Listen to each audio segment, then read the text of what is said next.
जेतेबेले घरोई शिक्षानुष्ठान छतु फुटला भलिया बाहरिब एवं सरकारी शिक्षानुष्ठान पर क्रमागत आक्रमण हबो।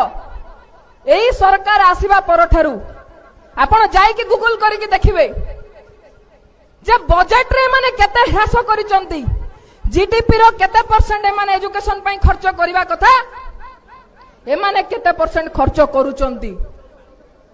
जेमिति हाथीर दांत खाइबा दांत अलगा देखैबा दांत अलगा, बीजेपी गवर्नमेंट मध्य ठीक सही भलिया जातीय शिक्षा नीति रे लेखिले जीडीपी रो 6% एजुकेशन पई खर्च करा जिवो। किए मना कला?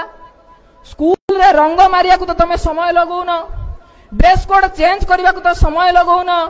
हां जेते रास्ता तैयारी हेची, जो रास्ता तैयारी तमर कंट्रीब्यूशन थिला ना नहीं हमें जानिनु।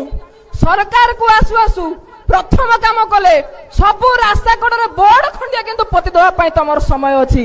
जेते बळे पचरा जीवो आज्ञा बजेट कहीं शिक्षार बढ़ू नहीं, कहीं शिक्षक माने राजरास्ता आंदोलन करुचंती, कहीं छात्र संसद निर्वाचन करुन। आमे पर शिशु सरकार ए जाए आमर जाँ बाला पड़ी नहीं, आमको टिके समय दियो। समय